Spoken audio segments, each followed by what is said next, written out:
Greetings, Mrs. Rocha here, and we are reading chapter 16 of Charlotte's Web. The title is Off to the Fair. The night before the county fair, everybody went to bed early. Fern and Avery were in bed by 8.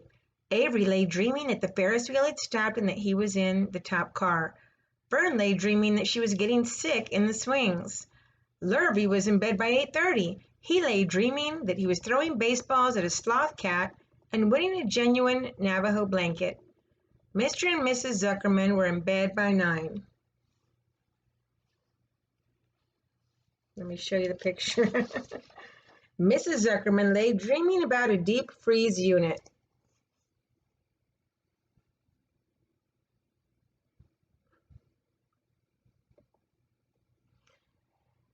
And Mr. Zuckerman lay dreaming about Wilbur.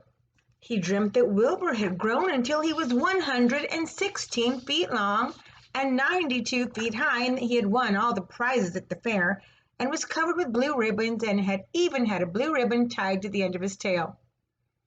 So that explains it, because I saw the picture before I read it and I thought, oh my gosh, I didn't think Wilbur was that huge, but now we know it was a dream. When morning came, everybody got up at daylight. The day was hot. Up the road at the Arable's house, Fern lugged a pail of hot water to her room and took a sponge bath. Then she put on her prettiest dress because she knew she would see boys at the fair. Mrs. Arable scrubbed the back of Avery's neck and wet his hair and parted it and brushed it down hard till it stuck to the top of his head, all but about 6 hairs that stood straight up. Avery put on clean underwear, clean blue jeans, and a clean shirt. Mr. Arable dressed, ate breakfast, and then went out and polished his truck. He had offered to drive everybody to the fair, including Wilbur. Bright and early, Lurvy put clean straw in Wilbur's crate and lifted it into the pig pen. The crate was green. In gold letters it said, Zuckerman's Famous Pig. Charlotte had her web looking fine for the occasion. Wilbur ate his breakfast slowly. He tried to look radiant without getting food in his ears. In the kitchen, Mrs. Zuckerman suddenly made an announcement. Homer, she said to her husband, I am going to give that pig a buttermilk bath. A what? Said Mr. Zuckerman. A buttermilk bath. My grandmother used to bathe her pig with buttermilk when it got dirty. I just remember. Wilbur's not dirty, said Mr. Zuckerman proudly. He's filthy behind the ears, said Miss Zuckerman. Every time Lurvy slops him, the food runs down around the ears. Then it dries and forms a crust. He also has a smudge on one side where he lays in the manure. He lays in clean straw, corrected Mr. Zuckerman. Well, he's dirty and he's going to have a bath. Mr. Zuckerman sat down weakly and ate a donut. His wife went to the woodshed. When she returned, she wore rubber boots and an old raincoat, and she carried a bucket of buttermilk with a small wooden paddle. Edith, you're crazy, mumbled Zuckerman, but she paid no attention to him. Together they walked to the pig pen. Mrs. Zuckerman wasted no time. She climbed in with Wilbur and went to work.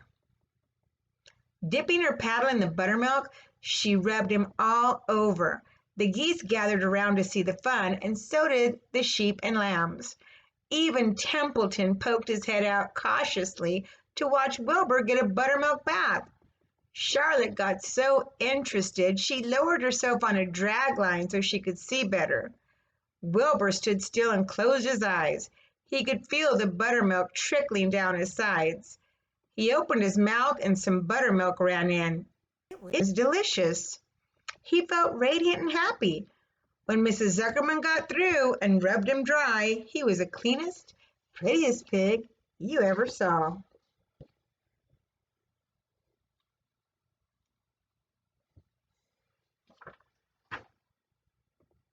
I'm glad that he liked it. He was pure white, pink around the ears and snout, and smooth as silk. The Zuckermans went up to change into their best clothes. Lurvy went to shave and put on his plaid shirt and his purple necktie.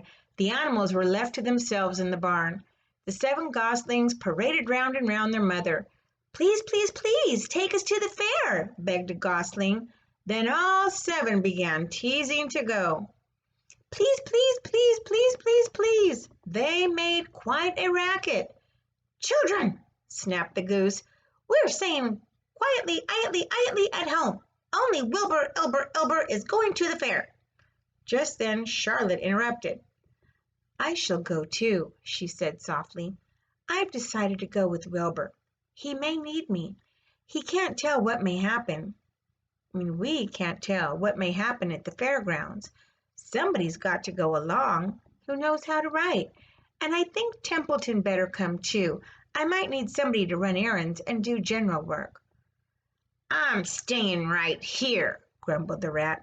I haven't the slightest interest in fairs. That's because you've never been to one, remarked the old sheep. A fair is a rat's paradise. Everybody spills food at a fair. A rat can creep out late at night and have a feast. In the horse barn, you'll find oats that the trotters and pacers have spilled. In the trampled grass of the infield, you'll find old discarded lunch boxes containing the foul remains of peanut butter sandwiches, hard-boiled eggs, cracker crumbs, bits of donuts, and particles of cheese.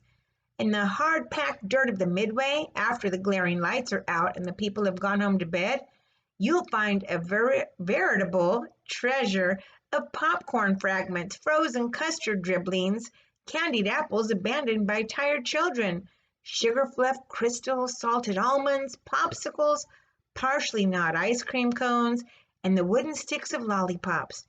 Everywhere is loot for a rat. In tents, in booths, in haylofts. Why, a fair has enough disgusting leftover food to satisfy a whole army of rats. Templeton's eyes were blazing. Is this true? He asked. Is this appetizing yarn of yours true? I like high living, and what you say tempts me. It is true, said the old sheep. Go to the fair, Templeton. You'll find that the conditions at a fair will surpass your wildest dreams. Buckets with sour mash sticking to them, tin cans containing particles of tuna fish, greasy paper bags stuffed with rotten... That's enough, cried Templeton. Don't tell me any more. I'm going. Good, said Charlotte, winking at the old sheep. Now then, there is no time to be lost. Wilbur will soon be put into the crate. Templeton and I must get in the crate right now and hide ourselves. The rat didn't waste a minute. He scampered over to the crate, crawled between the slats, and pulled straw up over him so he was hidden from sight. All right, said Charlotte, I'm next. She sailed into the air, let out a dragline, and dropped gently to the ground. Then she climbed the side of the crate and hid herself inside a knot hole in the top board. The old sheep nodded. What a cargo, she said. That sign ought to say Zuckerman's famous pig and 2 stowaways. Look out, the people are coming, numbing, shouted the gander. Cheese it, cheese it, cheese it. The big truck with Mr. Arable at the wheel backed slowly down toward the barnyard. Lurvy and Mr. Zuckerman walked alongside. Fern and Avery were standing in the body of the truck, hanging onto the sideboards. Listen to me, whispered the old sheep to Wilbur. When they open the crate and try to put you in, struggle. Don't go without a tussle. Pigs always resist when they're being loaded. If I struggle, I'll get dirty, said Wilbur. Never mind that. Do as I say. Struggle. If you were to walk into the crate without resisting, Zuckerman might think you're bewitched. He'd be scared to go to the fair. Templeton poked his head up through the straw. Struggle if you must, said he, but kindly remember that I'm hiding down here in this crate, and I don't want to be stepped on or kicked in the face, or pummeled, or crushed in any way, or squashed, or buffered about, or bruised, or lacerated, or scarred, or biffed. Just watch what you're doing, Mr. Radiant, when they get shoving you in. Be quiet, Templeton, said the sheep. Pull in your head. They're coming. Look, Radiant, Wilbur. Lay low, Charlotte. Talk it up, geese. The truck backed slowly to the pig pen and stopped. Mr. Arable Cut the motor, got out, walked around to the rear, and lowered the tailgate. The geese cheered. Mrs. Arable got out of the truck. Fern and Avery jumped to the ground. Mrs. Zuckerman came walking down from the house. Everybody lined up at the fence and stood for a moment, admiring Wilbur and the beautiful green crate. Nobody realized that the crate already contained a rat and a spider. "That's some pig," said Mrs. Arable. "He's terrific," said Lurvy. "He's very radiant," said Fern, remembering the day he was born. "Well," said Mrs. Zuckerman, "he's clean anyway. The buttermilk certainly helped." Mr. Arable studied Wilbur carefully. "Yes, he's a wonderful pig. It's hard to believe that he was the runt of the litter. You'll get some extra good ham and bacon, Homer, when it comes time to kill that pig." Wilbur heard these words and his heart almost stopped. "I think I'm going to faint," he whispered to the old sheep who was watching. "Kneel down," whispered the old sheep. "Let the blood rush to your head." Wilbur sank to his knees, all radiance gone. His eyes closed. "Look!" screamed Fern. "He's fading away." "Hey, watch me!" yelled Avery, crawling on all fours into the crate. "I'm a pig! I'm a pig!"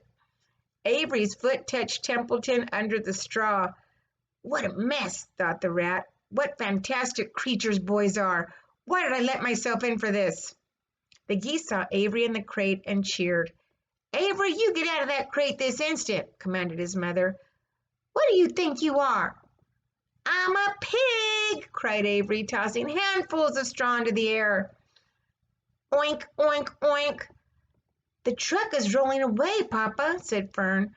The truck, with no one at the wheel, had started to roll downhill. Mr. Arable dashed to the driver's seat and pulled on the emergency brake. The truck stopped. Whew! The geese cheered. Charlotte crouched and made herself as small as possible in the knothole so Avery wouldn't see her. "Come out at once!" cried Mrs. Arable. Avery crawled out of the crate on hands and knees, making faces at Wilbur. Wilbur fainted away. "The pig has passed out," said Mrs. Zuckerman. "Throw water on him." "Throw buttermilk," suggested Avery. The geese cheered. Lurvy ran for a pail of water. Fern climbed into the pen and knelt by Wilbur's side. "It's sunstroke," said Zuckerman. "The heat is too much for him." "Maybe he's dead," said Avery. "Come out of that pig pen immediately," cried Mrs. Arable. Avery obeyed his mother and climbed into the back of the truck so he could see better. Lurvy returned with cold water and dashed it on Wilbur. "Throw some on me," cried Avery. "I'm hot too." "Oh, keep quiet," hollered Fern. "Keep quiet." Her eyes were brimming with tears. Wilbur, feeling the cold water, came to. He rose slowly to his feet while the geese cheered. "He's up," said Mrs. Arable. "I guess there's nothing wrong with him."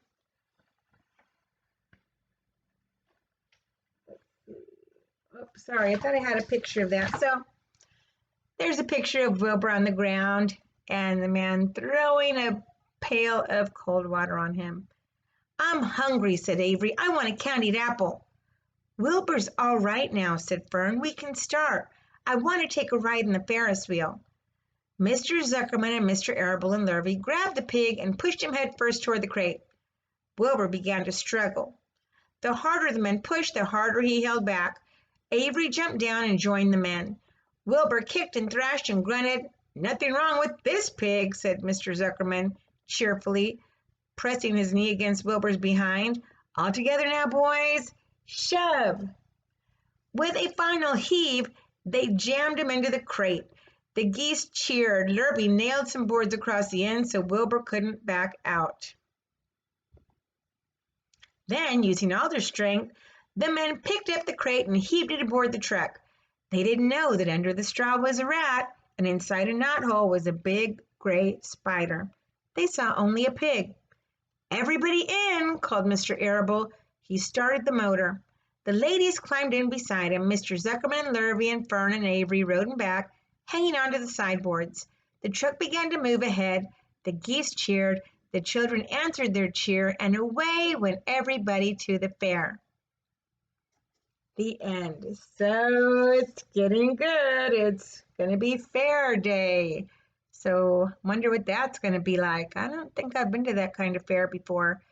Let me know if you've been to a fair similar to that, where you go and you see animals on display and maybe judging going on.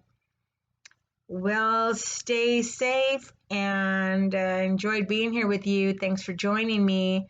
Remember that I care about you, and I will see you soon. Bye.